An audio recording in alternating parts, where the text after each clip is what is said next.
এই জীবনে তিনটি গুরুত্বপূর্ণ শব্দ আছে যা বোঝা আমাদের কাছে খুব গুরুত্বপূর্ণ, এবং এই তিনটি শব্দের নিজস্ব অর্থ আছে। প্রথম হল সঙ্গবদ্ধতা, অর্থাৎ একসাথে মিলে কাজ করতে হবে, একসাথে মিলে পরিশ্রম করতে হবে, সামনে এগোতে হবে। এরকম করতে পারলে আপনার শক্তি বৃদ্ধি পাবে, আপনার ক্ষমতা বৃদ্ধি পাবে, আপনি এগোতে পারবেন এবং অনেক দূরে যেতে পারবেন। দ্বিতীয় হল আত্মবিশ্বাস। হেরে যাওয়া বস্তুও আবার জিতে নিতে পারবেন। যদি আপনার নিজের আত্মবিশ্বাস থাকে তাহলে আপনি কখনো পরাজিত হবেন না। এবং তৃতীয় হল অহংকার। জয়লাভ করার পরেও কিন্তু এটা আপনাকে পরাজিত করতে পারে। সেই জন্য জীবনে সঙ্গবদ্ধ হন, আত্মবিশ্বাস রাখুন, কিন্তু কখনোই অহংকার করবেন না। এই অহংকার আপনার থেকে সবকিছু কেড়ে নিতে পারে। এই অহংকারের জন্যই মথুরাপতি কংস নিজের পতনের দিকে অগ্রসর হয়েছিলেন। এই অহংকারকে ত্যাগ করুন আর আমার সাথে ভালোবেসে বলুন, রাধা রাধা। এই সংসারে সব থেকে বেশি কঠিন কাজ কোনটা? কেউ বলবেন যুদ্ধ করা, কেউ বলবেন ধন অর্জন করা, আবার কেউ বলবেন জ্ঞান অর্জন করা সব থেকে বেশি কঠিন। এবার প্রত্যেক ব্যক্তির নিজস্ব অভিজ্ঞতা আছে আর সেই অনুসারে তার নিজস্ব একটা উত্তর আছে। সাধারণভাবে দেখতে গেলে এই সংসারে সব থেকে কঠিন হল তপস্যা করা, অর্থাৎ সব কিছু ত্যাগ করে তপস্যায় নিজেকে বিলীন করে দেওয়া। এবার এর থেকে বেশি কঠিন এই সংসারে আর কি বা হতে পারে? এই সংসারে, এই সমাজে, নিজের পরিবারের মধ্যে থেকেও ধৈর্য ধরে সামনে অগ্রসর হওয়া, এটা হলো সব থেকে কঠিন কাজ। কারণ যখন আপনি তপস্যা করেন তখন সেখানে আপনার ধৈর্য ভাঙার মতো কেউ থাকেন না, না কোনো বন্ধু, না কোনো আত্মীয়, না কোনো শত্রু, কেউ না। কিন্তু যখন আপনি এই সমাজে, এই পরিবারে থাকেন, কোনো না কোনো ব্যক্তি এসে আপনার ধৈর্যের বাঁধ ভেঙে দেওয়ার ক্ষমতা রাখেন। তারা আপনার ধৈর্যের বাঁধ ভেঙে দেয়, আর কখনো কখনো তারা অনিচ্ছাকৃতভাবেই সেটা করে থাকেন। কারণ তাদের মানসিকতা আপনার থেকে আলাদা, তাদের কর্ম আপনার থেকে আলাদা, তাদের দৃষ্টিভঙ্গি আপনার থেকে আলাদা, জীবন যাপন আপনার থেকে আলাদা। সেক্ষেত্রে আপনি ধৈর্যচ্যুত হন, প্রসন্নতা আপনার থেকে ছিনিয়ে নেওয়া হয়। সেই জন্য এই সংসারে, এই পরিবারের থেকেও ধৈর্য ধরে সামনে অগ্রসর হওয়া কোনো পর্বতের শিখরে গিয়ে তপস্যা করার থেকেও অনেক বেশি কঠিন। আর যে ব্যক্তি এই সমাজেই, এই পরিবারে, সেই সকল মানুষের মধ্যে থেকে গিয়েও ধৈর্য ধরে অগ্রসর হতে থাকেন, যারা এই কাজটা শিখে নিতে পারেন, তারাই কিন্তু জীবনে আনন্দ লাভ করতে পারেন। এই ধৈর্যই শেষে আপনার জীবনে প্রসন্নতা বহন করে আনবে। তাই ধৈর্য ধরে জীবনের পথে অগ্রসর হন আর আমার সাথে ভালোবেসে বলুন, রাধা রাধা। আমরা যখনই কোনো গাছের চারা রোপণ করি তখন সবার আগে পরীক্ষা করে দেখি যে যেখানে আমরা চারা রোপণ করতে চলেছি সেখানকার মাটি আদৌ উর্বর কিনা, সেই মাটি সেই চারাকে বাড়তে সাহায্য করবে কিনা। যখন একটা চারা রোপণের আগে আমরা এত কিছু ভাবতে পারি, তাহলে কাউকে বিশ্বাস করার আগে আমরা কেন ভাবি না? জীবনে কখনো এই বিশ্বাসরূপী চারা কোথাও রোপণ করার আগে বোঝার চেষ্টা করুন যে যার উপর আপনি বিশ্বাস করতে চলেছেন সে কি আদৌ আপনার বিশ্বাসের যোগ্য কি না। ভেবে দেখুন সেই ব্যক্তি ভবিষ্যতে গিয়ে আপনার বিশ্বাস ভাঙতে পারে কিনা। এটাও ভেবে দেখুন যে যাকে আপনি বিশ্বাস করতে চলেছেন তাকে আপনি বিশ্বাস করলে নিজের জীবনের উদ্দেশ্যে আপনি অগ্রসর হতে পারবেন কিনা। আর তার জন্য প্রয়োজন সঠিক সিদ্ধান্ত, পরখ করা, কোনটা উচিত কোনটা অনুচিত সেটা বোঝা। আর তাতে কিন্তু আপনি সন্দেহবাতিক হবেন না, তাতে আপনি আরো নিপুণ হয়ে উঠবেন। তাই যদি আপনি নিপুণ হয়ে উঠতে চান তাহলে বোঝার চেষ্টা করুন, পরখ করে দেখুন, কোনটা উচিত কোনটা অনুচিত বুঝুন। আর বিশ্বাস তখনই করুন যখন আপনি 100% নিশ্চিত হবেন যে সে বিশ্বাসের যোগ্য। আসুন আমার সাথে ভালোবেসে বলুন, রাধা রাধা। রাধা কখনো কখনো আমার জন্য বড়ই সুগন্ধি আতর নিয়ে আসে, পারিজাত ফুলের মালা নিয়ে আসে আমার প্রসাধন করবে বলে, এবং আমার সব থেকে বেশি প্রিয় মাখন নিজে হাতে বানিয়ে আনে আমাকে নিজে হাতে খাইয়ে দেবে বলে, সবকিছু আমাকে প্রসন্ন করবে বলে। কিন্তু আপনি কখনো ভেবেছেন যে এই আতর কিভাবে বানানো হয়? সহস্র ফুলের পাপড়ি একসাথে পিষে নিতে হয়, তারপরে তার থেকে যে রস নিঃসৃত হয় সেই রস দ্বারাই আতর তৈরি হয়। অনেক সংখ্যক ফুলকে অসীম যন্ত্রণা ভোগ করতে হয়, তবে তারা আমার প্রসাধন সামগ্রী হয়ে উঠতে পারে। দুধ থেকে মাখন তৈরি করার জন্য কতটা পরিমাণ মন্থন সহ্য করতে হয় সেটা আপনি জানেন। ঠিক সেই রকমই হলো আমাদের জীবনও। বিপদও আসে, কঠিন পরিস্থিতিও আসে, এর সম্মুখীন হতে শিখুন। মনে রাখবেন, আপনি হলেন সেই দুধ যাকে মন্থন সহ্য করতে হবে মাখন হয়ে ওঠার জন্য। মনে রাখবেন, আপনি হলেন সেই ফুলের মতন যাদের পিষ্ট হতে হবে সুগন্ধি আতর হয়ে ওঠার জন্য, যাকে এই সংসার পছন্দ করে। কখনো কখনো জীবনে আপনার সাথে খারাপ শুধুমাত্র এই কারণে ঘটে যাতে আপনার শ্রেষ্ঠ রূপ এই সংসারের সামনে আসতে পারে। শুধুমাত্র কঠিন পরিস্থিতি এবং বিপদকে একটা সুযোগ হিসেবে দেখার চেষ্টা করুন। আপনার জন্য এই সংসার বদলে যাবে, সংসারকে দেখার দৃষ্টিভঙ্গি পাল্টে যাবে, আপনার ভাগ্য পাল্টে যাবে, আর এই মন প্রসন্ন হয়ে বলবে, রাধা রাধা। পাশা নামক এই খেলাটি আপনারা নিশ্চয়ই খেলেছেন, না খেলে থাকলে দেখেছেন, আর যদি দেখেও না থাকেন তাহলে নিশ্চিত রূপে শুনেছেন। মহাভারতের এই মহাযুদ্ধ কোথাও না কোথাও এই পাশা নামক খেলার কারণে হয়েছিল। পাশার এই বিচিত্র খেলা, দান, এইসবের কারণে কেউ নিজের মাথায় রাজ মুকুট পরিধান করেছিলেন, আবার সেখানে পরাজিত হওয়ার জন্য কাউকে বনবাসও ভোগ করতে হয়েছিল। কিন্তু এই খেলা সমাপ্ত হওয়ার পরে সমস্ত ঘুঁটি আর এই পাশার ছক একই পুটলিতে স্থান পেল। এটাই হলো আমাদের জীবন। এই সংসারে আমরা জয় পরাজয়ের বিষয়ে এতটাই ভাবি, এত চিন্তা করি যে এই জীবনের খেলার আনন্দটাই উপভোগ করতে পারি না। আর অবশেষে কি হয়? কেউ জয়ী হন, কেউ পরাজিত হন, কিন্তু দুজনেই একই স্থানে পৌঁছে যান। প্রত্যেক ব্যক্তি মৃত্যুর পরে একটি নির্দিষ্ট স্থানেই পৌঁছতে বাধ্য, কিন্তু ততক্ষণ এই জীবন, এই খেলা, তার আনন্দ উপভোগ করুন। এই সংসারে সেই ব্যক্তি শ্রেষ্ঠ স্থানে পৌঁছতে পেরেছেন যিনি এই সংসারকে প্রকাশ প্রদান করেছেন, যিনি কখনো জয় পরাজয় এই বিষয়ে ভাবেননি, শুধু এই জীবনের খেলার আনন্দ উপভোগ করেছেন। এটাই আপনিও করুন, আর আমার সাথে ভালোবেসে বলুন, রাধা রাধা। প্রত্যেক মানুষ নিজের জীবনে দুঃখ অনুভব করেন। প্রত্যেকের দুঃখ আলাদা হতে পারে। কারোর মনে এই দুঃখ থাকে যে সে তার বাবা মায়ের সব ইচ্ছে পূরণ করতে পারেননি। কেউ এটা ভেবে দুঃখ পান যে সে চিরকাল সদাচার করেছেন, সৎকর্ম করেছেন, কিন্তু তাও তাকে দুরাচারী বলে মনে করা হয়। কেউ এটা ভেবেও দুঃখ পান যে তার সামনে যে ব্যক্তি রয়েছেন তার চোখে তিনি শত্রু হয়ে উঠেছেন বা দুষ্ট হয়ে উঠেছেন, যেখানে তিনি হয়তো কোনো অনুচিত কাজই করেননি। এবার এই সমস্ত বিষয় নিয়ে ভেবে নিজের ব্যক্তিত্ব নিয়ে সন্দেহ প্রকাশ করবেন না। যদি নিজের ব্যক্তিত্ব নিয়ে কোনো সন্দেহ থেকে থাকে তাহলে কর্ম সংক্রান্ত প্রশ্ন করুন যে আপনি যা করেছেন তাতে কি উচিত ছিল, কি অনুচিত ছিল। যেটা প্রয়োজন সেটা এটা বোঝার যে আপনার অন্তর্মন, আপনার বিবেক আপনাকে কি বলছে, আর আপনার অন্তর্মন আর আপনার বিবেক আপনাকে যেটা করতে বলবে শুধু সেটাই করুন। আর তারপরে এই সংসার কি বলবে, কি ভাববে সেসব নিয়ে ভাবতে যাবেন না, কারণ এই সংসার তো ঈশ্বরকেও প্রশ্ন করে থাকে, ঈশ্বরকেও দোষী মনে করে।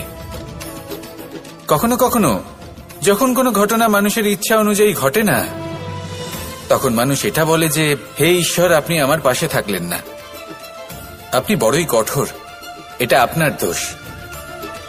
যেখানে বেশিরভাগ সময় হয়তো সে নিজেই নিজের কর্মফল ভোগ করছে, আর কখনো কখনো ঈশ্বর হয়তো তার জন্য আরো ভালো কোনো পরিকল্পনা করে রেখেছেন, কিন্তু মানুষ সেটা বুঝতে পারে না। তাই দিনের শেষে যেটা প্রয়োজন সেটা হলো নিজের মনের কথা বুঝতে হবে। আপনার বিবেক কি বলছে শুধু সেটাই করুন আর সামনে এগোতে থাকুন। আমার সাথে ভালোবেসে বলুন, রাধা রাধা। পরিবর্তন, এটা হলো সৃষ্টির অমূল্য নিয়ম। এই সংসারে সবকিছু সময়ান্তরে পরিবর্তিত হয়, এই সময়ও পরিবর্তিত হয়। পরিবর্তন চিরকাল হয়ে এসেছে আর চিরকাল হতে থাকবে, কিন্তু এবার আমরা সেই পরিবর্তন কিভাবে লাভ করব যেটা আমাদের প্রয়োজন, যেটা আমরা চাই। আমরা জীবনে বিকাশ চাই। এই বিকাশ কিভাবে লাভ করতে পারি? এই প্রকৃতি কিন্তু আমাদের অত্যন্ত উত্তম উদাহরণ দিয়ে বুঝিয়েছে। একটি বিন্দুর উদাহরণ দিয়েছে যা ভবিষ্যতে একটা বিশাল নদীর আকার ধারণ করে।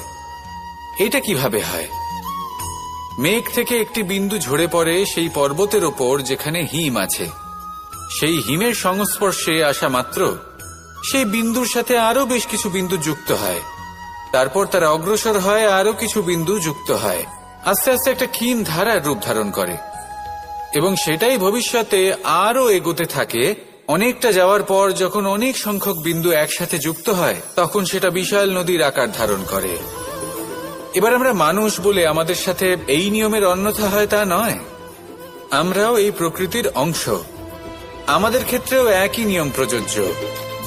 যখন পরিশ্রম করে অনেক সংখ্যক বিন্দু আমরা একত্রিত করব তখনই পরিবর্তনের নদী প্রবাহিত হবে।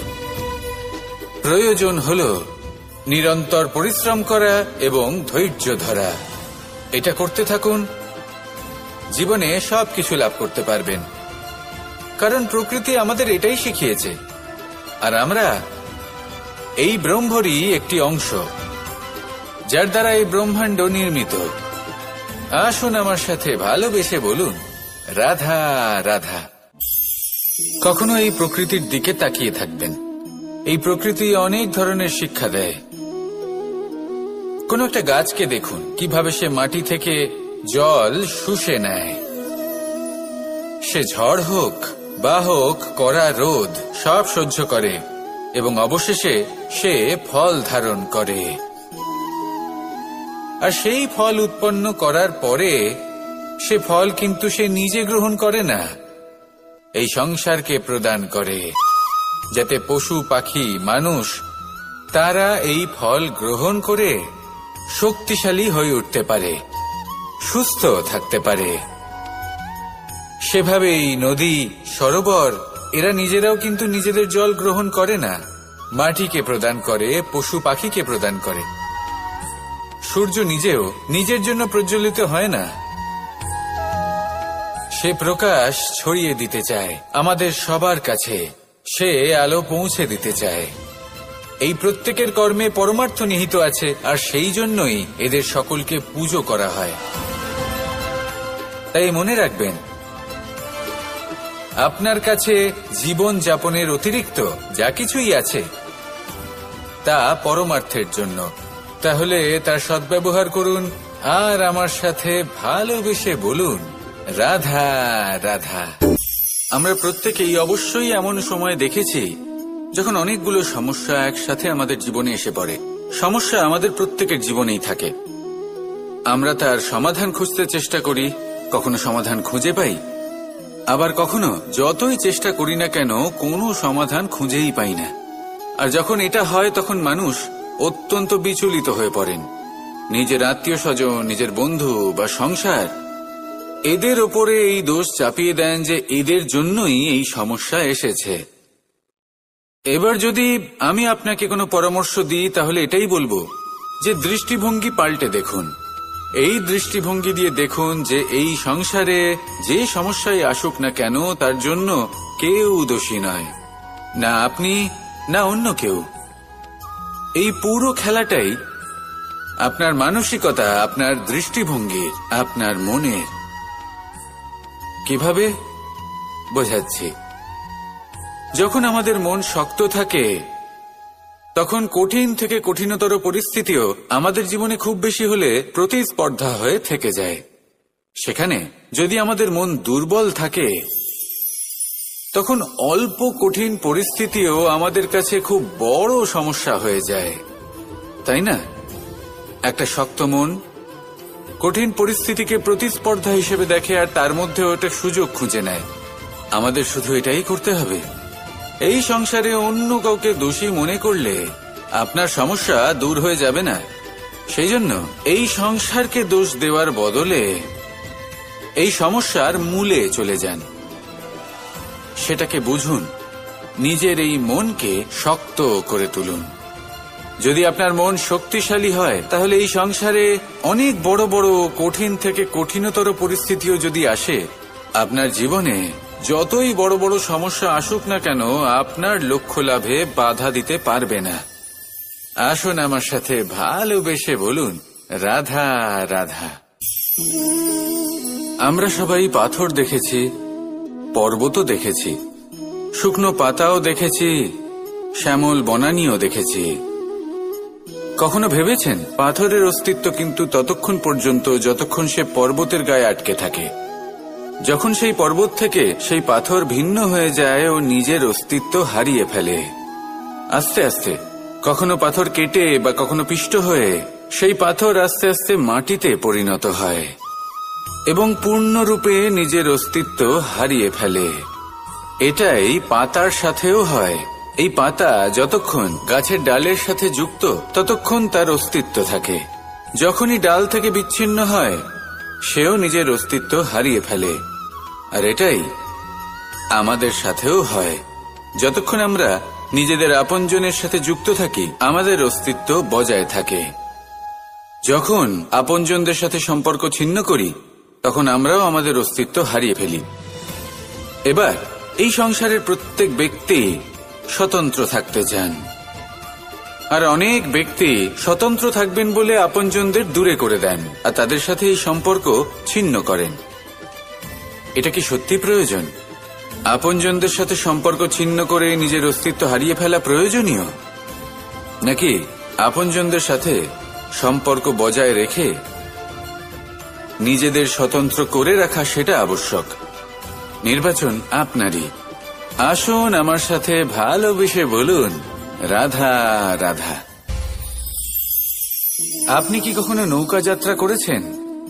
করে না থাকলেও নিশ্চয়ই দেখেছেন যে এই জল যা নিজের অন্তরে সব কিছু সমাহিত করে নিতে পারে, এই নৌকা সেই জলের ওপরেই ভেসে থাকে।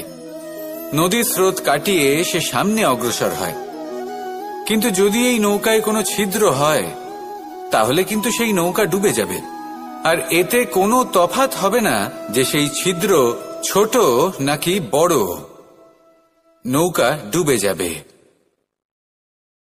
এই ছিদ্র হলো আমাদের জীবনে আমাদের অপগুণ, আমাদের দোষ, আমাদের বিকার। কখনো এটা ভাববেন না যে এই দোষ খুবই ছোট, এতে কিছুই যাবে আসবে না। না, সেই ছোট দোষ, সেই ছোট বিকার যদি সেটাকে শুধরে না নেন, তাহলে সেটা আপনাকে আপনার পতনের দিকে নিয়ে যাবে। শেষ পর্যন্ত এটা আপনার উপর নির্ভরশীল যে আপনি কি চান।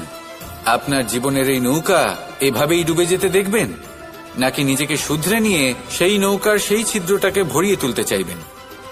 নির্বাচন আপনার। আসুন আমার সাথে ভালোবেসে বলুন, রাধা রাধা।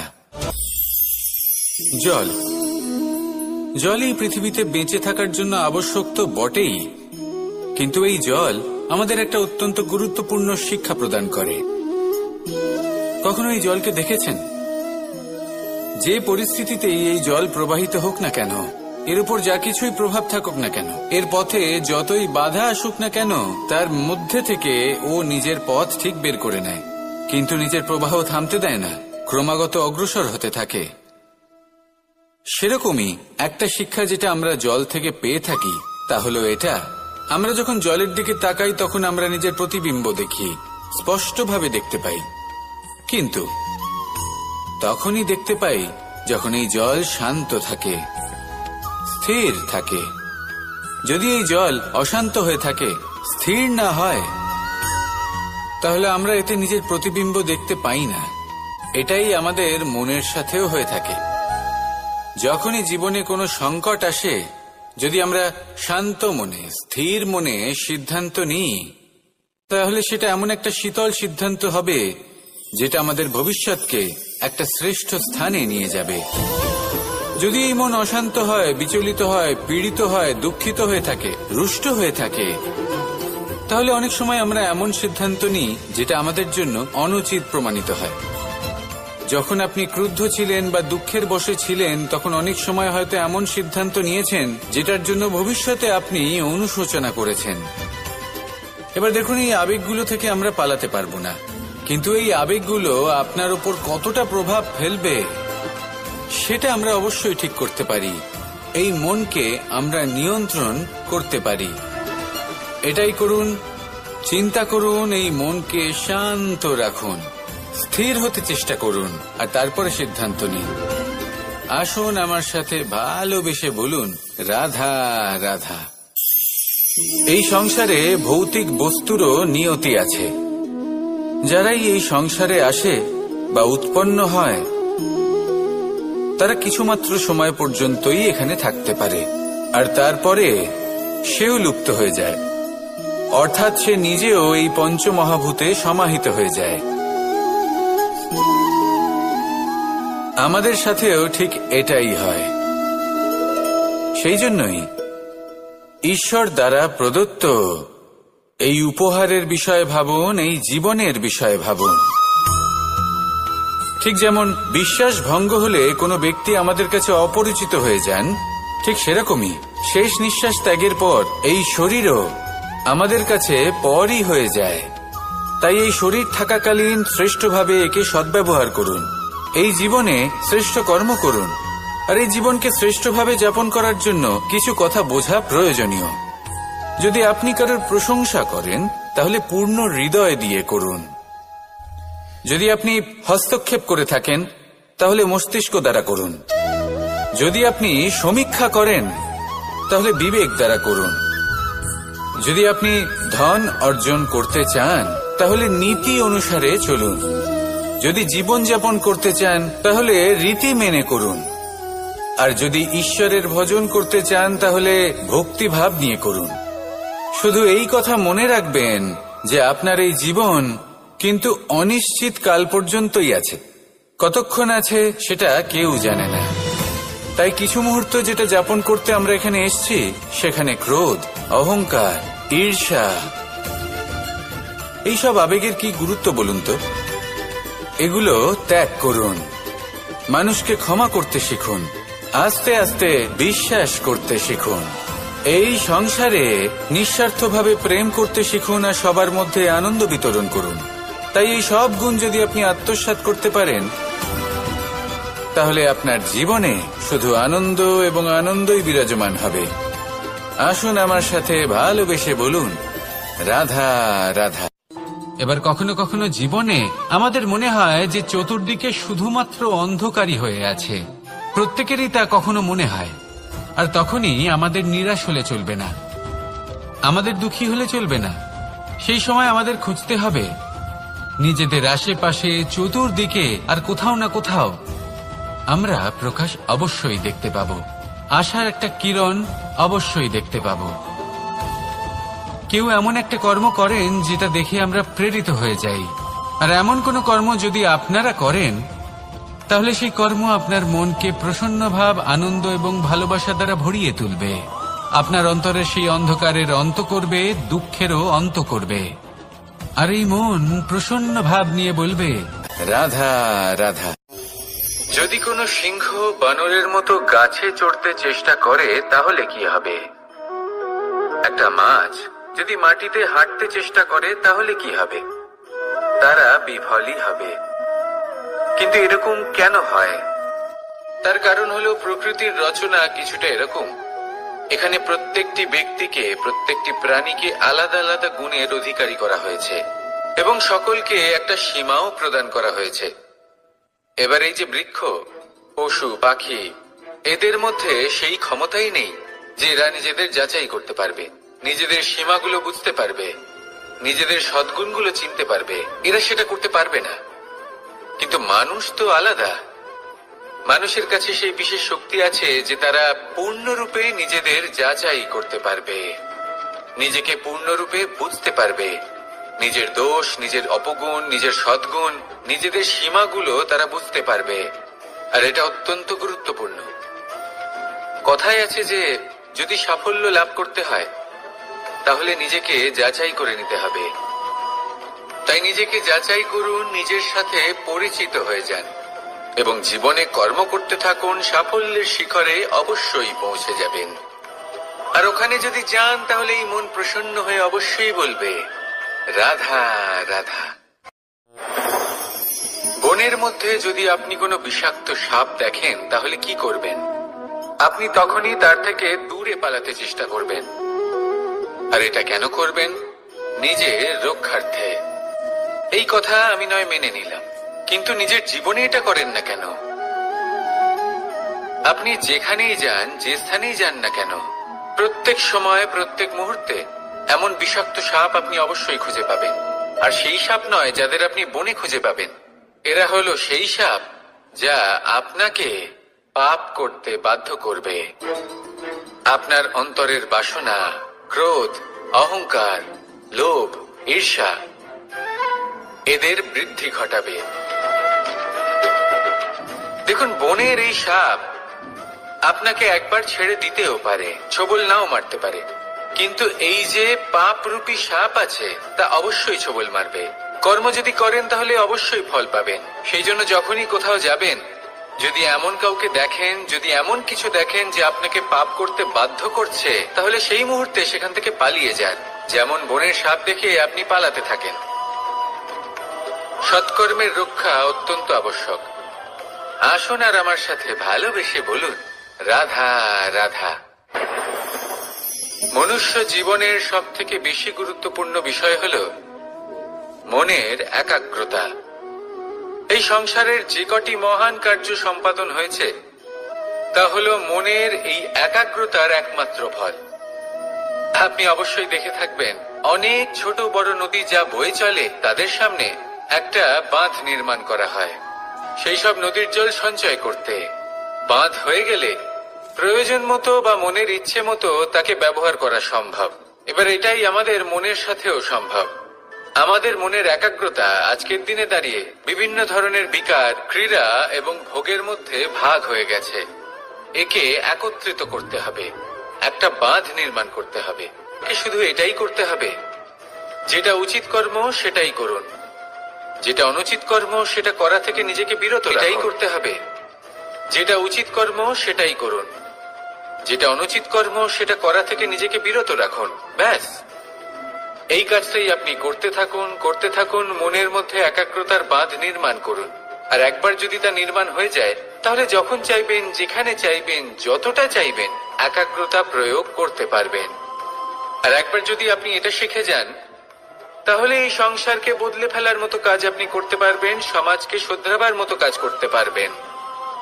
তাহলে এই মনকে একাগ্র করুন আর আমার সাথে ভালোবেসে বলুন রাধা রাধা। আমরা সবাই ফল খাই, কিন্তু আমাদের সেই ফলই প্রিয় হয় যে পরিপক্ক হয়ে ওঠে, যেটা নম্র হয়, আর যে ফল অনেক বেশি মিষ্টি আর সুস্বাদু হয়ে থাকে, যাদের রঙে বাহার দেখা যায়। সেইভাবে জীবনে আমরা নানান মানুষের সাথে পরিচিত হই, কিন্তু সেই মানুষই আমাদের মন ছুঁয়ে যায় যারা বিনম্র স্বভাবের, যাদের বাণী খুব মধুর, যাদের অন্তরে আত্মবিশ্বাসের একটা তেজ, একটা রং দেখা যায়। এবার এমন ব্যক্তি আমরা কি করে হব? ঠিক সেইভাবেই যেমন একটা ফল রোদ, বর্ষা, শীত, বায়ু এই সকল সংকটময় পরিস্থিতির সম্মুখীন হয়ে পরিপক্ক হয়ে ওঠে, সেইভাবেই মানুষ সংকটময় পরিস্থিতির সম্মুখীন হয়ে পরিপক্ক হয়ে ওঠেন। যদি এই সংকটের সম্মুখীন হন তাহলে অভিজ্ঞ হবেন, আর এই অভিজ্ঞতাই শিক্ষা দিয়ে যাবে। এই অভিজ্ঞতা আমাদের শিখিয়ে দেয় যে আমাদের বিনম্র থাকতে হবে, অহংকার করে কোনো লাভ নেই। মধুর বাণীর যে কি মূল্য তা আমরা শিখতে পারি। এই অভিজ্ঞতাই আমাদের বুঝিয়ে দেয় যে উচিত অনুচিত কোনটা আমাদের দৃষ্টিভঙ্গি তৈরি করে, আর এই দৃষ্টিভঙ্গি দ্বারা আত্মবিশ্বাস জাগ্রত হয়। সেই জন্য জীবনে কখনো বিপদ থেকে দূরে পালাবেন না, সেগুলোর সম্মুখীন হন, অভিজ্ঞতা লাভ করুন, তার থেকে শিক্ষা লাভ করুন, এইভাবেই পরিপক্ক হবেন। আসুন আমার সাথে ভালোবেসে বলুন, রাধা রাধা। ধন সঞ্চয় করা সম্ভব, আর সেই জন্য ধন সব থেকে বেশি মূল্যবান সম্পত্তি নয়। এবার আপনি বলবেন, এ আমি কি বলছি? এই ধন খুব মূল্যবান, আমরা সকলে অর্জন করতে ব্যস্ত। সেটা এই কারণে, কারণ আপনারা জানেন না এই সংসারের সব থেকে বেশি মূল্যবান সম্পত্তি কি। এ হলো সেই সম্পত্তি যা কখনো সঞ্চয় করা সম্ভব নয়। আপনার কাছে যতই ধন থাকুক, তা দিয়ে আপনি স্বাস্থ্য লাভ করতে পারেন, বাড়ি কিনতে পারেন, আদি ইত্যাদি, কিন্তু আপনি যতই ধনী হন না কেন, ফেলে আসা দিনের একটা মুহূর্ত আপনি লাভ করতে পারবেন না। এই একটা মুহূর্ত, এই সময়, এটাই হলো সংসারের সব থেকে মূল্যবান সম্পত্তি। একবার চলে গেলে তা কখনোই ফিরে আসে না। আর এই মুহূর্ত যতই চলে যাক না কেন, আমরা স্মৃতির মাধ্যমে সেগুলি যাপন করতে পারি, তার আনন্দ উপভোগ করতে পারি। আর যার সাথে আমরা সময় অতিবাহিত করেছি, তার স্মৃতিতে আমরা চিরকাল জীবিত থাকতে পারি। সেই জন্য সময় সব থেকে মূল্যবান সম্পত্তি, তাকে এইভাবে নষ্ট করবেন না। প্রত্যেকটা মুহূর্ত উপভোগ করুন, আনন্দ করুন, আর ভালোবেসে বলুন, রাধা রাধা। কনক, কি সুন্দর একটা শব্দ। এর অনেকগুলো রূপ রয়েছে, অনেকগুলো অর্থও রয়েছে। প্রথম অর্থ হলো স্বর্ণ, অর্থাৎ সম্পত্তি। দ্বিতীয় অর্থ ধুতুরা, অর্থাৎ গাছের ছোট একটা বীজ, যা কিনা অত্যন্ত শক্তিশালী হয়। যদি বেশি মাত্রায় এর প্রয়োগ করা হয়, তাহলে এটা বিষময় হয়ে উঠতে পারে।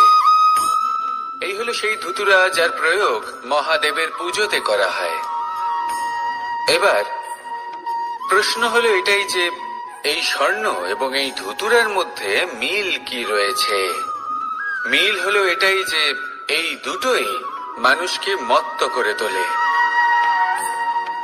ধুতুরা মানুষকে তখন মত্ত করে যখন তাকে সেবন করা হয়, কিন্তু স্বর্ণ, ধন, সম্পত্তি, মানুষ এটা যতটাই অর্জন করে নেয় সেটাই যথেষ্ট।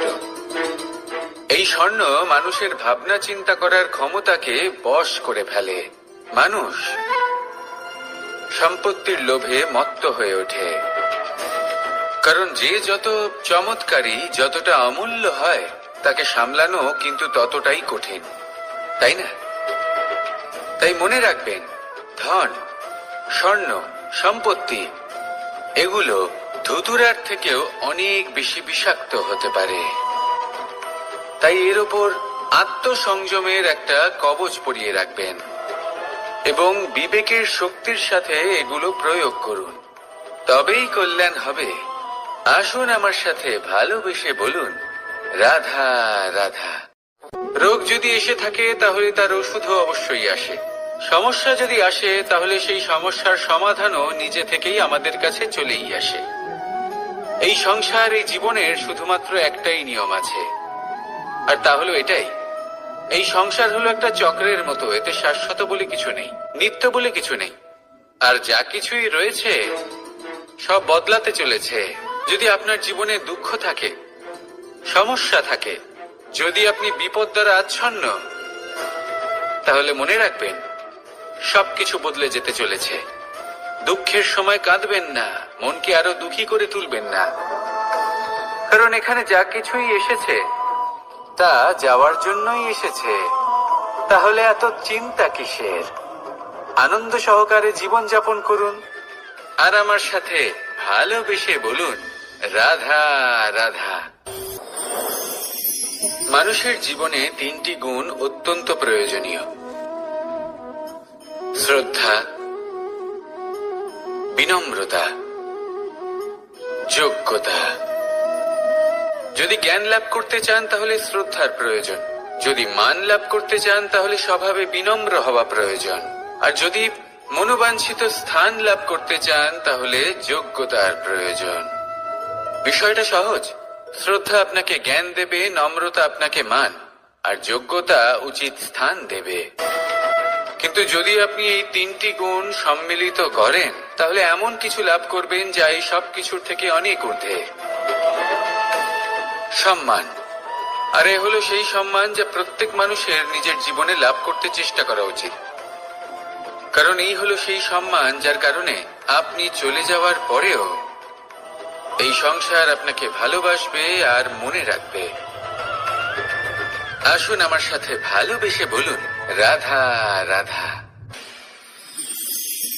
জীবনে গতি অত্যন্ত গুরুত্বপূর্ণ, মতিও হলো গুরুত্বপূর্ণ, এবং তার থেকেও বেশি গুরুত্বপূর্ণ হলো সঙ্গতি।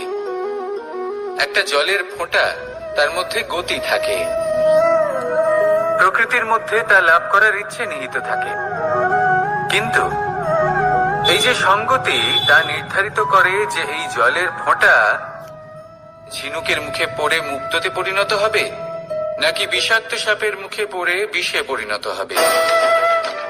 এবার দেখুন, এই জঞ্জাল স্বর্ণকারের দোকানের সামনেও থাকে এবং জঞ্জাল একজন ব্যবসাদারের দোকানেও থাকে, কিন্তু জঞ্জাল যা স্বর্ণকারের দোকানে থাকে তা ব্যবসাদারের দোকানের জঞ্জালের থেকে অনেক বেশি মূল্যবান, কারণ তার মধ্যে সোনার কণার সঙ্গতি থাকে।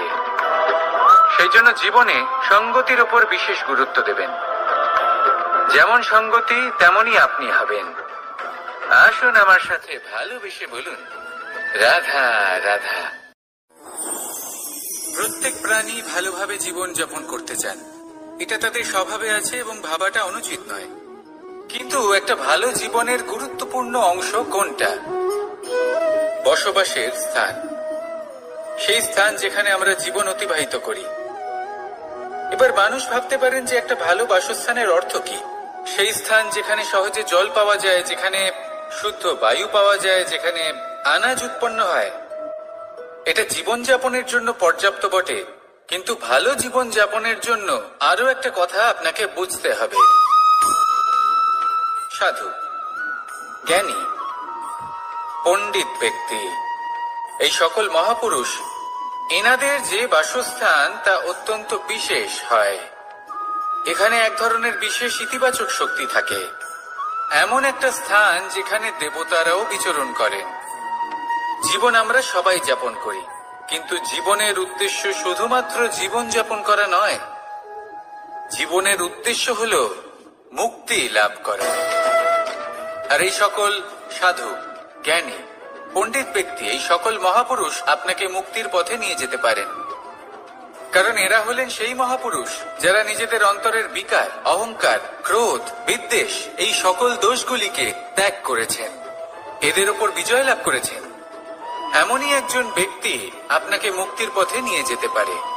প্রয়োজন হলো শুধুই এনাদের চিনতে পারা, এদের কথা বুঝতে পারা এবং এদের দেখানো পথে চলা। যদি আপনি এটা করতে পারেন তাহলে এই মন প্রফুল্ল হয়ে বলবে, রাধা রাধা।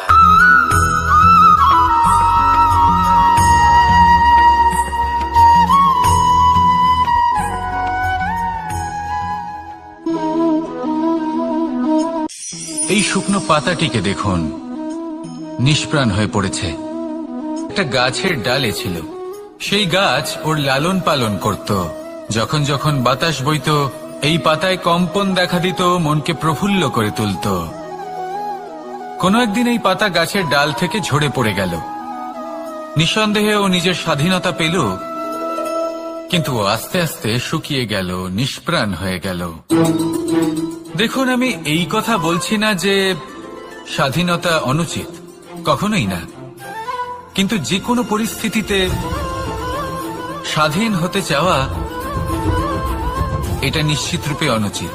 আমরা যদি আমাদের জীবনে পরিবারের গুরুত্ব ভেবে দেখি, তাহলে এই পরিবারে যতই মতভেদ থাকুক না কেন, যতই মনোমালিন্য থাকুক না কেন, যতই বিবাদ থাকুক না কেন, এই সব মিটিয়ে নেওয়া অত্যন্ত প্রয়োজনীয়। সেই সবকিছু সমাপ্ত করা অত্যন্ত প্রয়োজনীয়।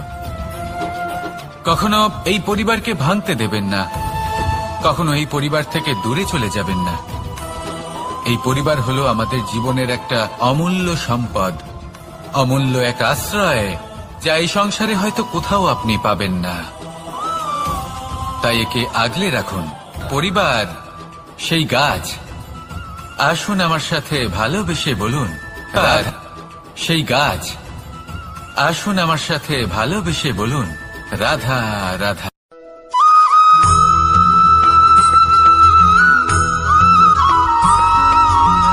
এই সংসারে প্রত্যেক মানুষ এটাই সর্বশ্রেষ্ঠ সময় কোনটা? মহাদেব হাসলেন আর উনি বললেন, জীবনে উৎসব পালনের সবথেকে শ্রেষ্ঠ দিন হল মৃত্যুর ঠিক আগের দিনটা।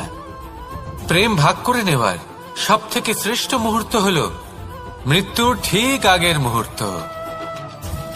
জীবনকে উপভোগ করে নেওয়ার সর্বশ্রেষ্ঠ প্রহর হল মৃত্যুর এক প্রহর পূর্বে। তখন আমি চমকে গেলাম। আমি বললাম, কিন্তু মহাদেব, মৃত্যু তো অনিশ্চিত, আমরা জানিও না কবে আমাদের মৃত্যু হবে। মহাদেব আবার হাসলেন। উনি বললেন যে যদি আমরা এভাবে জীবন কাটাই যে আমরা জীবনের প্রত্যেক দিন, প্রত্যেক মুহূর্ত, প্রত্যেক প্রহর শেষ বলে মনে করি, তাহলে আমাদের সমস্ত জীবন আনন্দের সাথেই অতিবাহিত হবে। কি বলেন?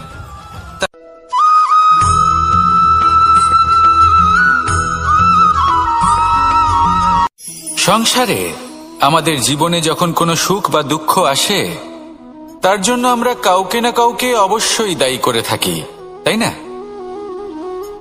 এই ব্যক্তি আমাদের সাথে এরকম কাজ করেছেন, তাই আমার সাথে এমন হলো। ওই ব্যক্তি যদি এমনটা না করতেন, তাহলে আজ আমি ওই স্থানে পৌঁছতে পারতাম। সবই আপনার দৃষ্টিভঙ্গির ওপর নির্ভরশীল, আর যদি আপনার দৃষ্টিভঙ্গি এমন হয়, তাহলে তা অনুচিত। সত্যি কথা বলতে, এই সংসারে ভিন্ন ভিন্ন ধরনের মানুষ আছে।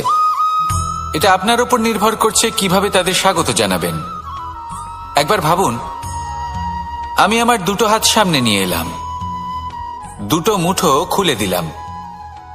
দুই প্রকারের মানুষ আসবেন, কিছু না কিছু দিয়ে যাবেন। এই মুঠো যদি আমি বন্ধ করে দিই, তাহলে না কেউ আমাকে কিছু দিতে পারবে, না আমার কিছু যাবে আসবে। নিশ্চয়ই বুঝতে পারছেন এই দুই ধরনের ব্যক্তি কারা এবং তারা কি দিয়ে যান। আমি যদি নিজের মুঠো খুলে দিই, তাহলে কিছু ভালো মানুষ আসবেন, আমাকে আনন্দ, সন্তুষ্টি, জ্ঞান প্রদান করে যাবেন, ভালো অভিজ্ঞতা দিয়ে যাবেন। কোনো খারাপ ব্যক্তি যদি আসেন, তাহলে তিনিও খারাপ অভিজ্ঞতা দেবেন, যার থেকে আমি শিক্ষা লাভ করব। এই সব কিছু আমি লাভ করতে পারি। মুঠো যদি বন্ধ করে রাখি, তাহলে আমি কিছুই পাবো না। দেখুন, এই সংসারে প্রত্যেকের জীবনে এইরকম। প্রত্যেকের জীবনে সবকিছুই আছে, ভালো খারাপ দুই মানুষই আছে, ভালো অভিজ্ঞতা আছে, খারাপ অভিজ্ঞতা আছে। নির্ভর করছে আপনার উপর যে আপনি কি করবেন, এনাদের স্বাগত কিভাবে জানাবেন, কার থেকে কি বুঝবেন, কি শিখতে পারবেন, আর কোন দৃষ্টিভঙ্গি নিয়ে অগ্রসর হবেন। এটাই নির্ধারণ করবে যে আপনার জীবন কেমন হবে। আসুন আমার সাথে ভালোবেসে বলুন রাধা রাধা।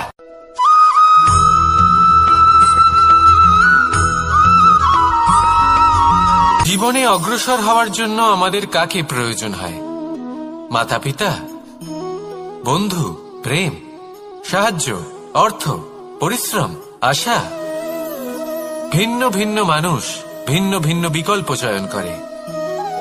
যদি আমি আপনাকে বলি, তাহলে জয় আর পরাজয়ের মন্ত্র দুটো শব্দের উপর নির্ভর করে, মেনে নেওয়া আর দৃঢ় হওয়া। যদি মেনে নেন, তাহলে হেরে যাবেন। যদি দৃঢ় হন, তাহলে নিশ্চিত রূপে জয়ী হবেন। যদি কখনো আপনি ক্লান্ত হয়ে ওঠেন, আপনি দুঃখী হন, পুরোপুরি ভেঙে পড়েছেন, তখন মেনে নেবেন না যে আপনি ভেঙে পড়েছেন, নয়তো হেরে যাবেন। তখন উল্টে স্থির করবেন যে যাই হয়ে যাক না কেন, আমি জয়ী হবই। আর আপনি দেখবেন যে জয় নিশ্চিত রূপে আপনার কাছেই আসবে। তাহলে এই কথা মনে রাখবেন আর আমার সাথে ভালোবেসে বলবেন রাধা রাধা।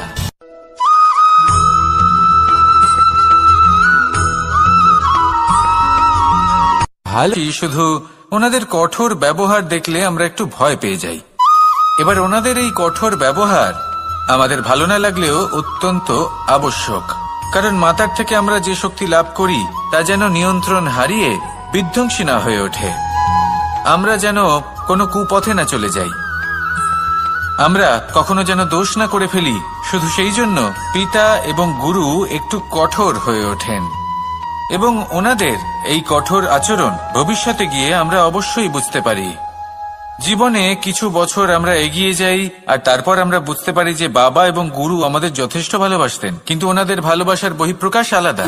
প্রয়োজনীয় হলো এটা দেখার, এটা বোঝার যে শুরু থেকে আমাদের প্রতি ওনাদের আচরণ কেমন ছিল। ওনাদের কঠোর হওয়ার পেছনে ওনাদের ভালোবাসাটা বোঝার চেষ্টা করুন, ওনাদের চিন্তাটা বোঝার চেষ্টা করুন, ওনাদের পথপ্রদর্শনের আড়ালে আপনার ভবিষ্যতের জন্য যে পরিকল্পনা ওনারা করেছেন সেটা বোঝার চেষ্টা করুন।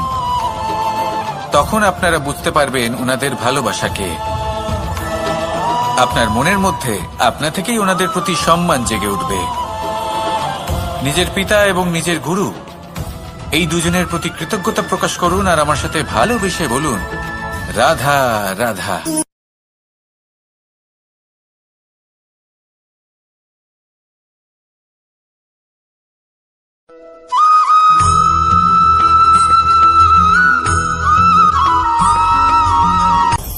আপনি কখনো পর্বতের শিখরে উঠেছেন? আপনি দেখতে পাবেন পর্বতের পদতলে প্রচুর সুন্দর ফুল রয়েছে, সবুজ বনানী রয়েছে। যত আপনি ওপরে উঠতে থাকবেন তত ফুল কমতে থাকবে, সবুজ বনানী কমতে থাকবে। আরো কিছুটা ওপরে উঠলে কাঁটা জাতীয় গাছ দেখতে পাবেন, শুকনো গাছ দেখতে পাবেন। আরো যদি ওপরে ওঠেন তাহলে পাষাণ দেখতে পাবেন। আরো ওপরে উঠলে হিমখণ্ড দেখতে পাবেন। এই যে পর্বত, তা মনুষ্য জীবনের সবথেকে উত্তম উদাহরণ। মানুষ যখন সাফল্যের শিখরে পৌঁছতে চান, মহানুভবতার শিখরে পৌঁছতে চান, পথে যত আস্তে আস্তে উপরে উঠতে থাকেন ততই ভৌতিক বস্তু তার থেকে বিচ্ছিন্ন হতে থাকে। যদি তিনি সেই ভৌতিক বস্তুগুলি ত্যাগ না করতে পারেন তাহলে কখনোই সেই স্থানে পৌঁছতে পারবেন না।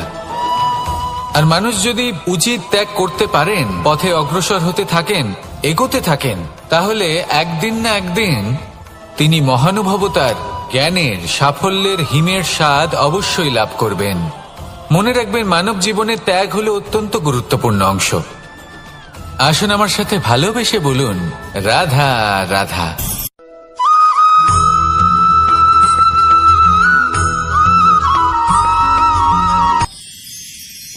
মানুষ তার জীবনে দুই ধরনের পরিস্থিতিকে খুব ভয় পায়।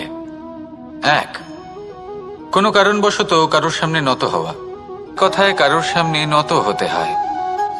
কেন বারংবার নিজের চরিত্র থেকে চ্যুত হতে হয়? এরকম কেন হয়? এটা তখনই হয় যখন আমাদের শিক্ষা এবং মূল্যবোধের অভাব থাকে। যদি মানুষের মধ্যে প্রকৃত শিক্ষা থাকে তাহলে এই সংসারে কোনো সময় এবং কারোর সামনেই নত হওয়ার কোনো প্রয়োজন নেই। যদি মানুষের মধ্যে মূল্যবোধ থাকে তাহলে তাকে নিজের মূল্যবোধ বা চরিত্র থেকে বিচ্যুত হতে হয় না, তা সে যাই হয়ে যাক না কেন। কোনো বালককে যদি জন্ম থেকেই সুশিক্ষার অধিকারী করা হয়, শিক্ষিত করা হয়, মূল্যবোধের অধিকারী করা হয়, তবে সে এই সংসারে এমন কর্ম করবে যাতে সে নিজেকে, নিজের পরিবারকে, সমগ্র সমাজকে গর্বিত করতে পারে। শিক্ষা লাভ করুন, মূল্যবোধ লাভ করুন এবং আমার সাথে ভালোবেসে বলুন, রাধা রাধা।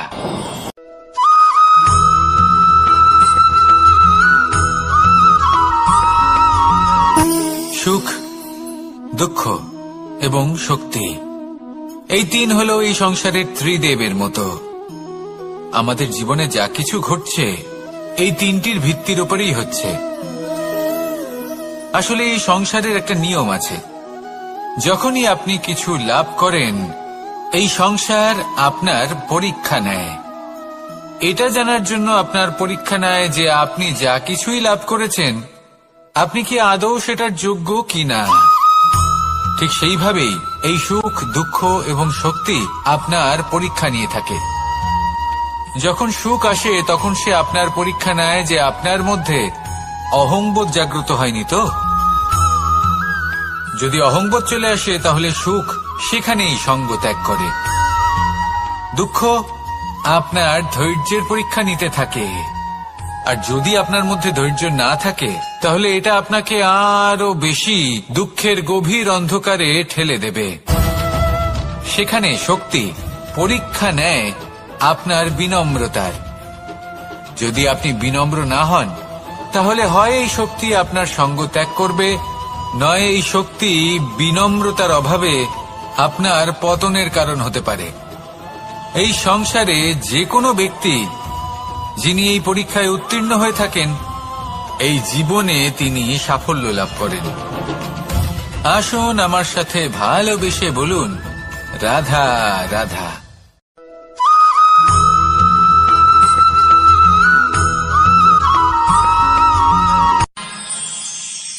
আমরা সবাই সূর্যকে সম্মান কেন করি? কারণ আমরা জানি যে সন্ধেবেলা যখন সূর্যাস্ত হবে, তখন শুধুমাত্র অন্ধকার বাকি থাকবে। ঠিক কিছুটা এরকমই হয় আমাদের মাতা পিতাও, যিনি আমাদের জন্ম দেন, আমাদের ভরণ পোষণ করেন, আমাদের বড় করেন, আমাদের প্রেম প্রদান করেন। কখনো কখনো তাদের মুখ থেকে কটু কথা নিঃসৃত হয়, আমাদের দুঃখ হয়, কিন্তু তখন আমাদের এটা বোঝা উচিত এগুলি নিঃসৃত হচ্ছে আমাদেরই মঙ্গলের জন্য। যেমন সূর্যদেব, উনিও উত্তাপ দিয়ে থাকেন আমাদেরই মঙ্গলের জন্য, যাতে ফসল পাকতে পারে, যাতে জল বাষ্প হয়ে মেঘ হতে পারে, বৃষ্টি হতে পারে, আর এই সংসারে নিরন্তর জলের প্রবাহ থাকে। আমাদের মাতা পিতা, তাদের কঠোর আচরণ, তাদের কঠোর অনুশাসনের পেছনে লুকিয়ে থাকে ওনাদের ভালোবাসা। আমাদের তা বুঝতে হবে, সসম্মানে ওনাদের গ্রহণ করতে হবে। কারণ ঠিক সূর্যাস্তের পরে যেমন চতুর্দিক অন্ধকারচ্ছন্ন হয়ে যায়, তেমনি আমাদের জীবন থেকে যখন আমাদের মাতা পিতা চলে যায়, তখন আমাদের জীবনেও শুধু এবং শুধুমাত্র অন্ধকারই ছেয়ে থাকে। সেই জন্য নিজের মাতা পিতাকে সম্মান করুন, ওনাদের ভালোবাসা প্রদান করুন। এই মন আর এই জীবন প্রসন্ন হয়ে বলবে, রাধা রাধা।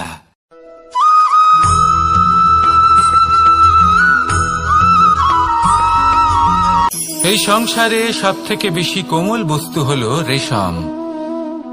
এই রেশম এতটাই কোমল হয় যে এর পুরো একটা থান শুধুমাত্র একটা হাতে ধরা সম্ভব।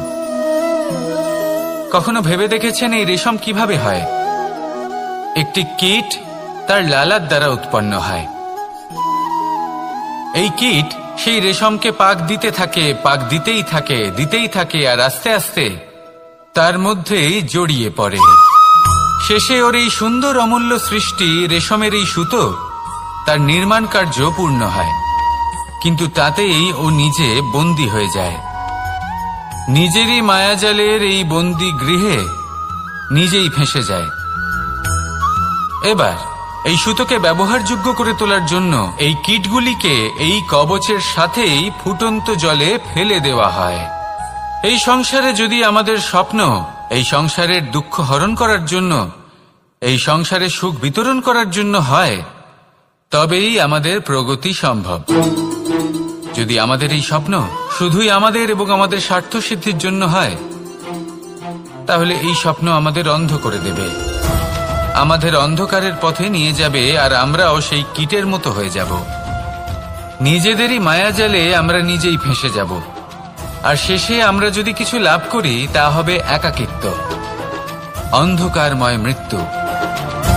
তাই স্বপ্ন অবশ্যই দেখুন, কিন্তু এমন ভাবে স্বপ্ন দেখবেন না যে তার এই বন্দিগৃহে আপনি নিজেই ফেঁসে গেলেন। স্বপ্ন দেখুন পরোপকারে।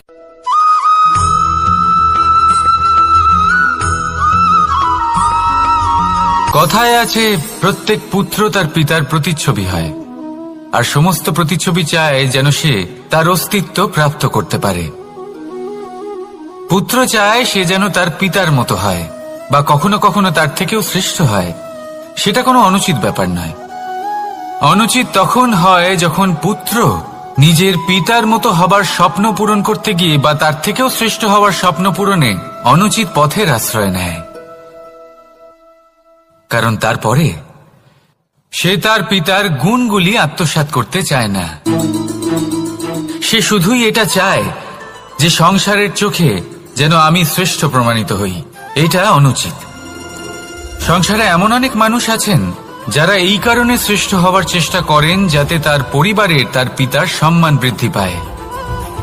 এমনও মানুষ থাকেন, আর এটাই হলো পার্থক্য উদ্দেশ্যের। মনে রাখবেন, যদি আপনার উদ্দেশ্য শুভ হয় তাহলে পথও শুভ হবে, যদি আপনার উদ্দেশ্য অশুভ হয় তাহলে পথও অশুভ হবে। তাহলে নিজের পিতার মতো হবার চেষ্টা অবশ্যই করুন, তার থেকেও শ্রেষ্ঠ হওয়ার চেষ্টা অবশ্যই করুন, কিন্তু মনে রাখবেন আপনার সংকল্প আর আপনার উদ্দেশ্য এই দুই শুভ হওয়া উচিত। তাহলে আসুন আর আমার সাথে ভালোবেসে বলুন, রাধা রাধা।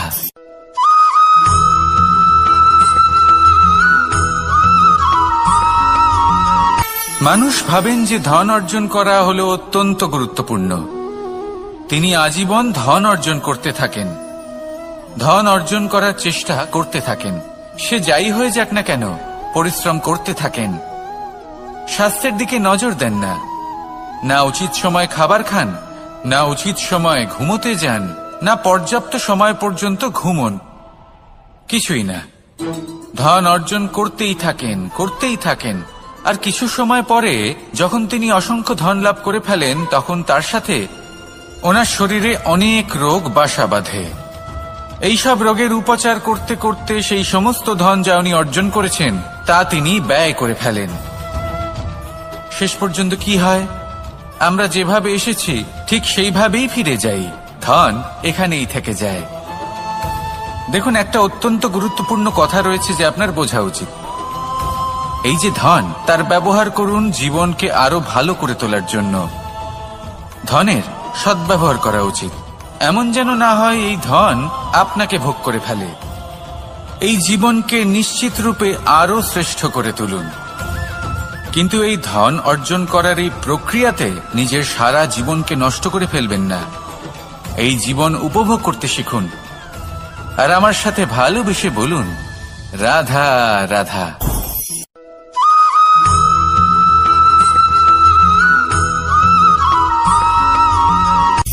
সূচের শেষে একটি ছিদ্র থাকে যার দ্বারা আমরা এই সুতো পরাতে পারি, আর তারপর সূচের সাহায্যে এই সুতো দিয়ে বস্ত্র সেলাই করা যায়। কিন্তু যদি সুতোটা সোজা করে ধরা না হয় তাহলে সূচে কখনো এই সুতো পরানোই সম্ভব নয়। যদি এতে কোনো গিঁট পড়ে তখন তা কখনোই এই ছিদ্র দ্বারা প্রবেশ করা সম্ভব নয়। ঠিক এইভাবেই যদি আপনি কারোর জীবনে প্রবেশ করতে চান, কারোর অন্তরে প্রবেশ করতে চান, তাহলে আপনাকেও সহজ থাকতে হবে। এতে কোনো গিঁট থাকলে চলবে না, অর্থাৎ মনে যাতে কোনো মালিন্য না থাকে, যেন কোনো কুচিন্তা না থাকে। যদি এসব থাকে তাহলে আপনি কখনো কারোর জীবনে প্রবেশ করতে পারবেন না। আর যদি কোনোভাবে আপনি প্রবেশ করেও যান তাহলে তার মনে ঘর করতে পারবেন না। নিজেকে এই সুতোর মতন করে তুলুন, সহজ। মনে যেন কোনো কুচিন্তা না থাকে, সবার প্রতি যেন সদ্ভাবনা থাকে, শুভ চিন্তা থাকে। এমনটা করতে থাকুন। এমন একটা দিন আসবে যেদিন এই সমস্ত সংসারের ব্যক্তির মনে আপনি বাস করবেন, আর তখন এই মন প্রসন্ন হয়ে বলবে, রাধা রাধা।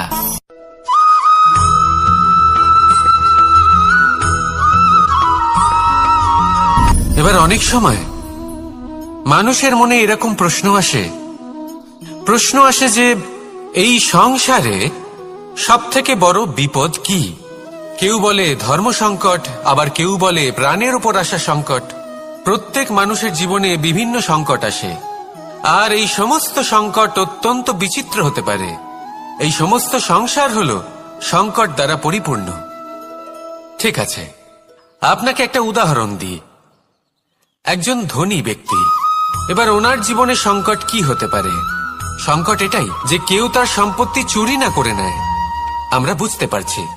এবার একজন চোর, তার জীবনে সংকট কি হতে পারে? যে চুরি করার সময় সে যদি তার একটা কাশি চাপতে না পারে তাহলে সে ধরা পড়ে যেতে পারে, ঠিক কিনা? আবার অনেক সময় এমনও হয় যে যার জন্য আমি সংকট, সেও আমার কাছে সংকট। যেমন এই পরিস্থিতিতে দেখুন, সংকট হলো সংকট, এ তো জীবনে থাকবে, কিন্তু এর সম্মুখীন কিভাবে হওয়া যায়? খুব সরল। সব এটার ওপর নির্ভর করে, মনের ওপর। এই মনকে নিয়ন্ত্রণ করলে সব ঠিক থাকবে। এবার যদি ধনী ব্যক্তি মনকে নিয়ন্ত্রণ করে ফেলেন, নিজের অর্থের